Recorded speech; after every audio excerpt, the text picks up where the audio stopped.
Bonjour mes amis qui nous regardent maintenant. Nous allons débuter le spectacle de la foi. Je suis David Soares. Et aujourd'hui, nous allons parler sur avoir plus qu'on demande. Qu'est-ce que cela? Vous saviez qu'il y a une prédisposition de la divinité à vous donner plus que ce que vous avez besoin? Les personnes disent, bon, est-ce que Dieu est en train de provoquer ma cupidité? Non, bien au contraire. La cupidité est une chose qui doit être éloignée de nous. Mais, si vous vous mettez dans votre dépendance envers Dieu et ne vous préoccupez pas de vouloir beaucoup, Dieu peut ajouter encore plus à ce que vous demandez. La Sainte Bible nous dit qu'il y avait un homme, un prophète appelé Élisée, et cet homme, une certaine fois, traversait une ville. Il y avait cette femme de grande distinction, ayant beaucoup de biens, qui le recevait toujours dans sa maison. Alors que c'est en lui un homme qui avait la faveur de Dieu. Et la Bible dit qu'elle a préparé un espace pour que cet homme réside. Et une certaine fois, cet homme a ressenti dans son cœur et a dit « Qu'est-ce qui peut être fait pour vous, madame ?» Et elle n'a rien demandé du tout. Mais il y avait un désir interne en elle, bien gardé, et seulement Dieu le connaissait. Elle voulait être, elle avait le désir d'être mère. Quand le prophète a parlé « Madame, vous aurez un enfant », vu que son époux était déjà un homme d'un certain âge et qu'elle était une jeune femme, elle n'y a pas beaucoup cru. Et le prophète a réaffirmé « Dans tant de temps, Madame, naîtra un fils de vous, Madame. » Cela s'est produit ainsi. Et cette femme était très heureuse. Donc Dieu peut donner des choses que vous aujourd'hui n'espérez même pas. Tout simplement, écoutez avec tendresse, parce que Dieu va vous remettre à la tête et non à la queue. Nous commençons maintenant le spectacle de la foi. À la fin, je reviens. Au nom du Seigneur Jésus. Pour Jésus, faites de beaux applaudissements. Mes amis qui êtes ici dans l'église de la grâce, mes amis qui êtes dans un lieu quelconque de ce monde, cela va être un service, un culte vraiment très béni. Nous allons apprendre quelque chose de la vérité éternelle et le Maître qui est le Maître des Maîtres a dit « Vous connaîtrez la vérité et la vérité vous libérera ».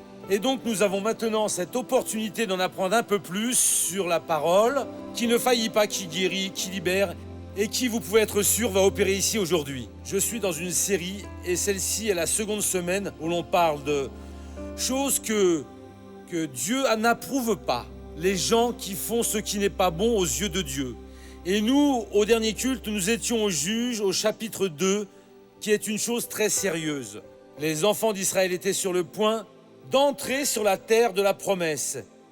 Et eux, pendant leur marche qui a duré 40 ans dans le désert, beaucoup d'entre eux ont irrité le Seigneur Dieu avec leurs réclamations, des péchés, et Dieu a été contrarié avec eux. Cela est un avertissement pour nous.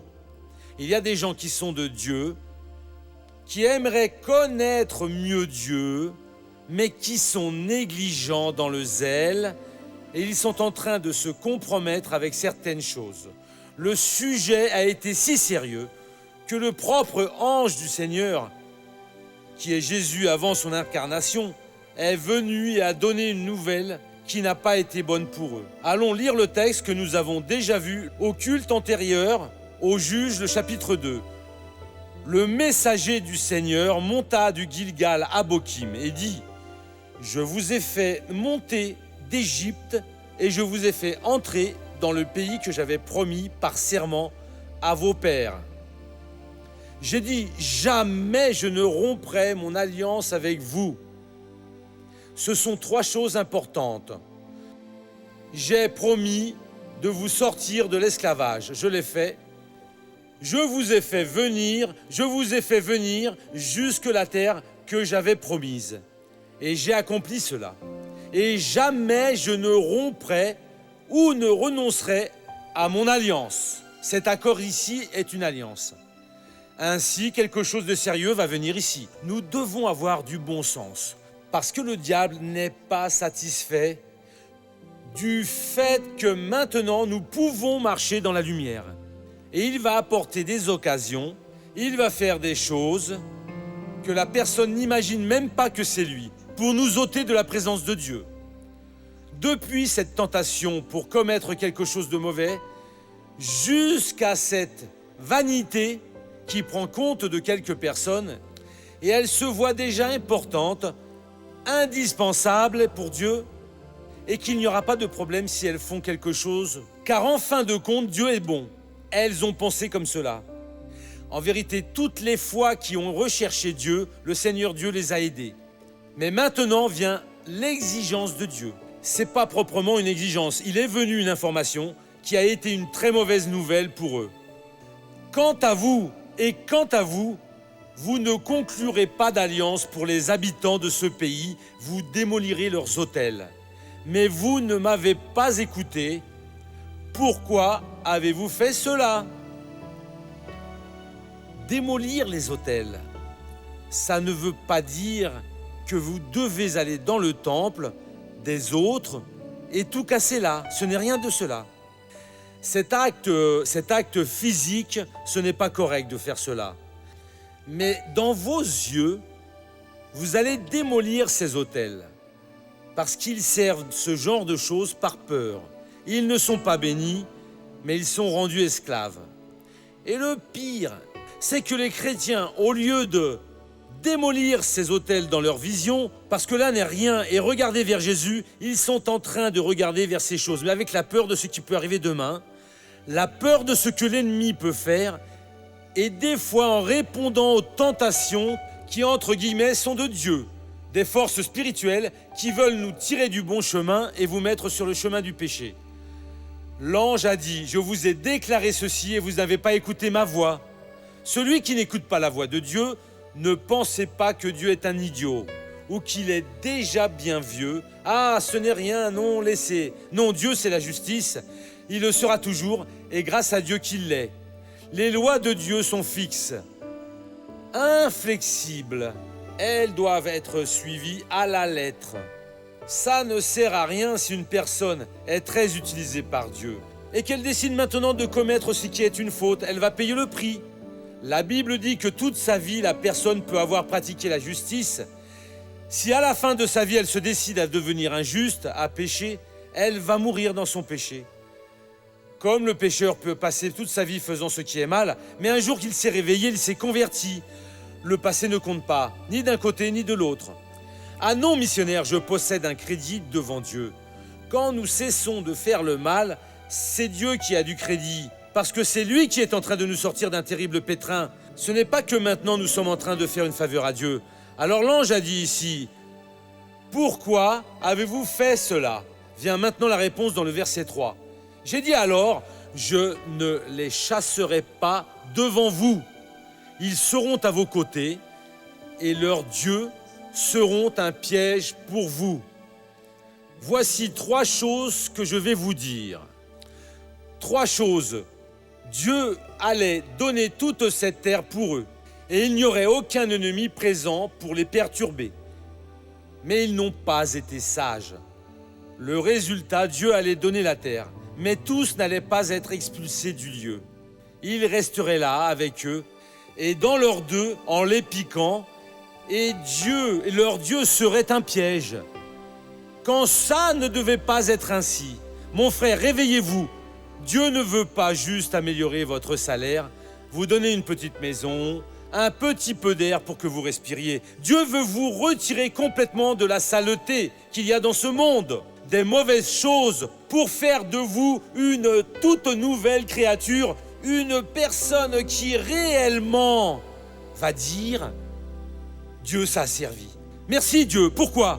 Parce que je n'ai plus de souffrance dans ma vie. » Ah, missionnaire, je n'avançais pas, mais à présent, je peux déjà marcher. Non, il veut que vous marchiez de bien droit. Il veut que vous ayez un bon esprit. Il veut que votre famille soit une bénédiction.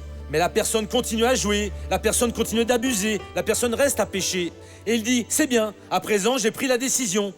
Vous allez entrer dans la terre, mais ils ne seront pas tous expulsés de là. Ils resteront à vos côtés, et de plus, leurs dieux seront un piège pour vous. Qu'est-ce qui s'est passé ? Juge 2. Lorsque le messager du Seigneur eut dit ces paroles à tous les Israélites, c'est pour tout le monde, le peuple se mit à sangloter. Ils appelèrent ce lieu du nom de Bokim, et ils offrirent là des sacrifices au Seigneur. Cette parole aux Hébreux signifie les pleureurs. Ils y ont tant pleuré là que jusqu'à ce lieu a été appelé de pleureurs. Josué renvoya le peuple et les Israélites s'en allèrent chacun dans son patrimoine pour prendre possession du pays. Mais ils savaient déjà que leur libération ne serait pas complète. Chers amis, la Bible dit que Dieu a déposé en Jésus toutes nos infirmités, tous nos péchés. Le châtiment qui nous apporte la paix a été souffert par Jésus. Dieu n'est pas en train de nous offrir une moitié de salut, une chose à la moitié. Il est en train d'offrir pour nous le salut en entier. C'est toi et ta maison. Mais si vous êtes une personne qui fait un accord avec l'ennemi, qui n'accomplit pas l'alliance de Dieu, un négligent spirituel, Dieu ne pourra pas l'accomplir. Mince missionnaire, je suis de l'église, je prie et mon mari ne vient pas, ma femme ne se convertit pas, mes enfants, mon gendre, ma belle-fille. Missionnaire, qu'est-ce qui se passe donc? Mon petit-fils est une honte, il me crée des problèmes. L'ange a dit, je ne vais pas tous les chasser. Et là, la nouvelle a été enregistrée, ce n'est pas pour que vous condamniez ces enfants d'Israël sur l'instant, mais pour vous ouvrir vos yeux. C'est une leçon. Et donc, il faut que je sois une personne livrée à la parole de Dieu pour servir Dieu, rechercher le Seigneur, ou alors je n'aurai pas un salut entier. C'est exactement cela. C'est cette personne qui ne persévère pas dans la parole de Dieu. C'est cette personne qui fait des accords pour lesquels elle n'a pas été autorisée. C'est cette personne qui aura une récompense à la moitié. Elle va avoir l'ennemi dans son dos, elle va avoir leur Dieu comme un piège, elle n'obtient pas la libération complète. Si le Seigneur est Dieu, nous allons nous convertir au Seigneur. Je ne veux rien savoir sur l'autre côté, je veux connaître tout ce que Dieu déclare pour nous. Ils sont partis pour posséder et Josué les a bénis. Josué renvoya le peuple et ils s'en allèrent chacun dans son patrimoine pour prendre possession du pays, mais en sachant qu'ils auraient des problèmes. Quelle chose sérieuse! Vous allez déjà prier en sachant que la bénédiction ne va pas être complète. Dieu est en train de nous dire cela. Pourquoi? Pour que nous corrigions notre échec. Et que l'on dise Dieu, eh bien pardonne-nous, purifie-nous complètement, et il viendra nous purifier. Qu'il n'y ait pas un bockim de pleureurs, mais qu'il y ait une assemblée d'adorateurs de Dieu, de personnes qui louent le Seigneur pour la victoire complète qu'il va nous donner au nom du Seigneur Jésus. Nous ne pouvons faire des accords pour lesquels nous n'avons pas été autorisés. Notre accord, c'est juste avec la parole du Seigneur Dieu et avec elle, nous allons vaincre. Amen. Allons maintenant au feuilleton de la vie réelle.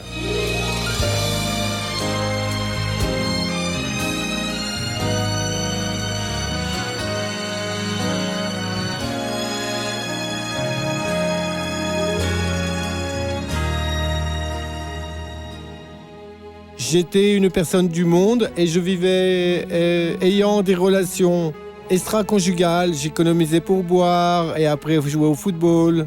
Quand nous sommes mariés, il était merveilleux, mais il avait le vice de sortir du travail pour boire.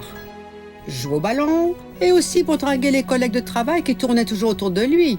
Mais je n'ai jamais rien trouvé. Tout ce qui était en train de se passer venait du fait que je sortais avec une personne. Cette personne est venue jusqu'à ma maison.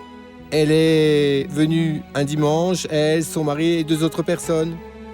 Et ces 2 personnes, avec le mari, sont arrivées ici parce que ma femme n'y croyait pas. Il y avait mes parents, il y avait ma fille, tous ici réunis. Il m'a tenu et il m'a dit que je ne savais pas où j'étais en train de me fourrer, vous voyez. Alors la femme est venue à mon portail pour me prouver que, de fait, elle avait une relation avec lui. Et j'ai seulement cru à cause des présents que j'avais achetés avec lui pour elle. C'est alors qu'un certain lundi, à 9h40 du soir, mon beau-frère s'est arrêté ici, a klaxonné, il a appelé mon épouse. Moi, j'étais ici allongé parce que j'avais une grippe très forte. Et elle est allée le voir. Sur ce, 2 personnes, 3 personnes, 3 jeunes gens l'ont attrapé. Ils lui ont dit de sauter sur le siège à côté. Ils sont entrés dans la voiture, ils sont partis en voiture. Et lui était un sergent de la police. Et ils ont dit à ma femme qu'ils allaient le relâcher en haut. Alors qu'il voulait juste une voiture pour s'échapper. Après cela, quand il était emmené, il n'a pas été relâché un peu plus loin. Il a été tué, vous voyez. Et après, nous avons appelé la police. Et puis est venue toute la police ici en haut. Ils nous ont emmenés pour faire leur reconnaissance après qu'ils aient trouvé le corps. Mon frère avait la même voiture que lui et comme ça, mon frère, à ce moment-là, est mort par erreur, près de notre portail. Et ils auraient pensé que c'était mon mari, avec la menace qu'ils avaient faite pour être sortis avec l'épouse du gars. La police a enquêté, mais ce n'était pas eux. Le couple n'avait rien fait. Carlos se sent coupable de la mort de son beau-frère. Il entend des voix et pense au suicide. J'entendais une voix me disant « Et alors, quand est-ce que vous allez donner votre vie? Celui qui est mort, c'est lui, pas vous. C'était pour être vous, et maintenant, ces enfants, qu'est-ce qu'ils vont devenir? Et maintenant ?» Et chaque jour, ça empirait. Je ne sais combien de temps c'est passé. Si ça a été un jour, si ça a été 2 jours, si ce fut une semaine, si ça a été 10 jours. Je sais juste qu'arrivé un vendredi où j'allais partir au travail, et très tôt, j'ai entendu cette voix et j'ai déclaré « Stop, ça suffit. Je vais faire tout ce que vous voulez. » Carlos revient à la maison, décidé à commettre le suicide. Mais en me changeant ici dans la salle, qui est ici au même endroit où tout cela est arrivé, alors j'ai dit ainsi, laisse-moi allumer la télévision et voir ce qui passe avant de sortir. Alors j'ai branché la télévision, j'ai touché la télévision et j'ai changé de canal. Alors j'ai entendu parler ainsi, hé, vous là! Alors j'ai dit, qui a dit cela? Et vous là? Je vais retourner sur la même chaîne. Quand je l'ai remise, il était en train de répéter à nouveau. « Hé, vous là, qui étiez prêt à sortir pour vous suicider, Jésus a un nouveau chemin. » Alors, comme un grand coup, toute cette tristesse, tout ce poids, toute cette amertume, vous voyez, je me suis agenouillé, j'ai pleuré là, à cet endroit. Le missionnaire a commencé par demander si j'aimerais accepter Jésus pour que je me livre entièrement en ce moment de prière.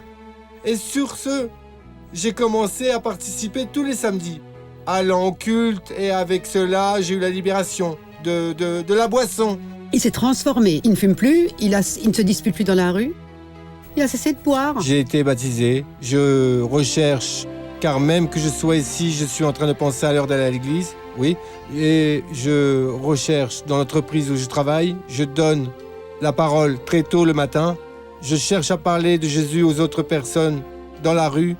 Je distribue des prospectus, vous voyez. Et donc, le changement doit être total, vous voyez. Il faut que ce soit une vraie conversion, oui. Et je suis une nouvelle créature. Aujourd'hui, je suis complètement libéré. Jésus a transformé ma vie. Gloire à Dieu, merci beaucoup Jésus. Et Carlos, quand vous étiez dans cette vie comme étant l'adultère, comment vous vous trouviez? Meilleur que tout le monde? Oui, quand la personne ne connaît pas Jésus, la personne se croit Elle meilleure. pense que cela c'est la vie. Ça veut dire, et le diable préparant juste le lit pour Préparant vous. le piège, oui. Et après, quand Dieu m'a alors utilisé, depuis combien de temps Dieu m'a utilisé pour parler avec vous ce jour-là? Plus ou moins 9 à 10 ans. Depuis lors, vous avez changé complètement? Grâce à Dieu. C'est bien, laissez-moi parler avec votre épouse à présent.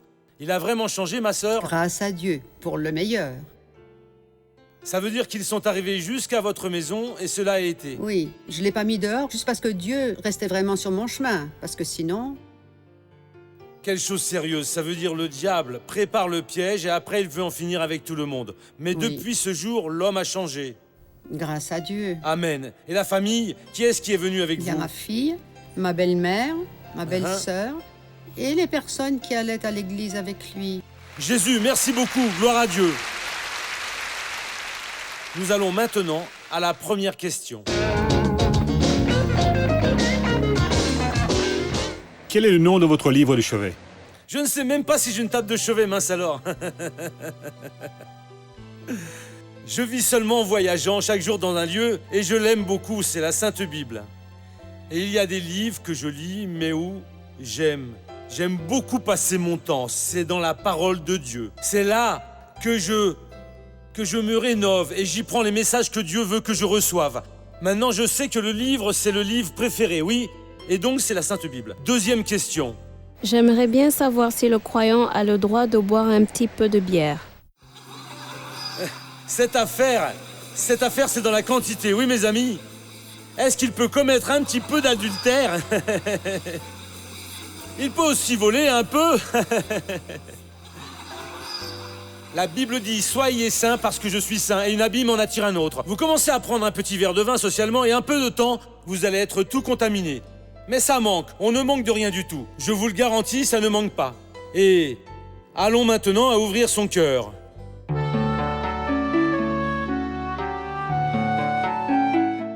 J'ai 42 ans et je suis très malheureuse. Dans mon ancien emploi, je souffrais d'injustice de tous les côtés et j'ai démissionné.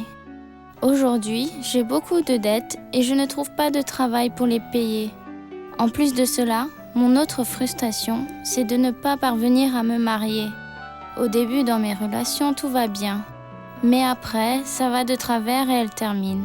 Missionnaire, tout ce que je veux, c'est obtenir un emploi et réaliser mon rêve. Comment je peux atteindre ces bénédictions ? Ma sœur, c'est très clair. Si vous continuez à faire ce que vous avez fait jusqu'à aujourd'hui, vous allez mourir vieille fille et vos problèmes vont augmenter parce que ça n'a pas marché jusqu'à aujourd'hui.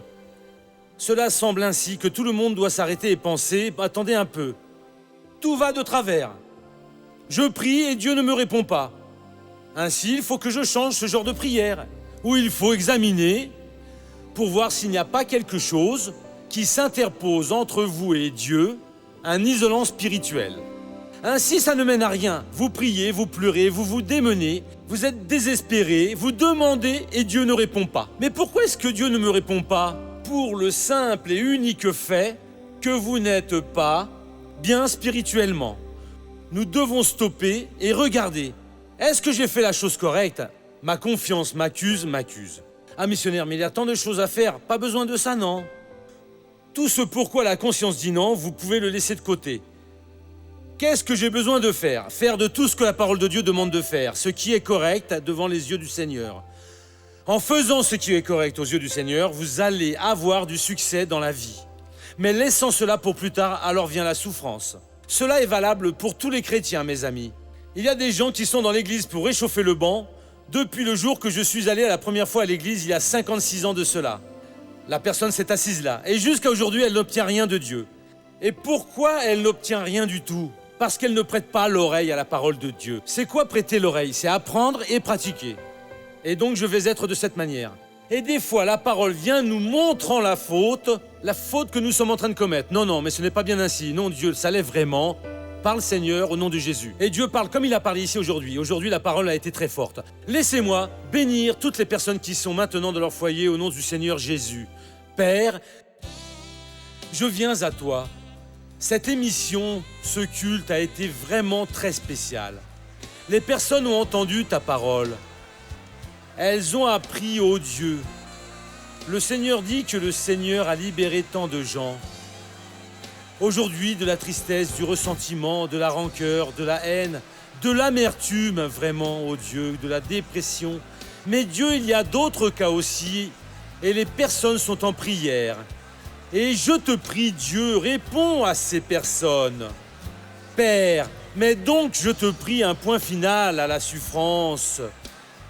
Libère toutes ces vies. Mon Dieu, remets toutes ces personnes en liberté. Au nom de Jésus, je vais maintenant les bénir pour la gloire de Dieu. Je paralyse toute action de l'ennemi dans votre vie, dans la vie de votre famille, et je dis mal, prends tout ce qui est à toi et va-t'en, au nom de Jésus, et vous dites Amen. Voyez, quel programme merveilleux. J'ai la pleine assurance que Dieu est au travail dans votre vie, travaillant votre caractère. Il suffit maintenant, de mettre en pratique ce que Dieu déclare à votre cœur. Par exemple, si Dieu est venu vous appeler aujourd'hui pour devenir un de nos parrains, ne regardez pas à droite, ni à gauche, ni vers ce que vous voyez dans votre maison. Peut-être que vous vivez le pire moment financier de votre vie. Les dettes s'accumulent et les clients ne viennent pas.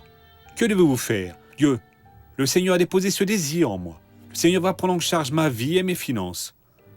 Quand vous mettez toute votre dépendance en Dieu et faites votre part, c'est évident, Dieu commence à vous prendre en charge, à vous protéger, vous délivrer de cet esprit dévoreur, migrateur, qui vient pour en finir avec votre source de revenus. Les forces du mal, elles sont expulsées au nom de Jésus. Prenez maintenant votre téléphone et appelez-nous à ce numéro qui apparaît sur vos téléviseurs et dites « Je veux faire partie de ce groupe de soutien Air Soares ». Vous allez obtenir toutes les informations au nom de Jésus. D'accord ? Que Dieu vous bénisse, qu'il vous garde beaucoup. On se voit à la prochaine opportunité au nom du Christ.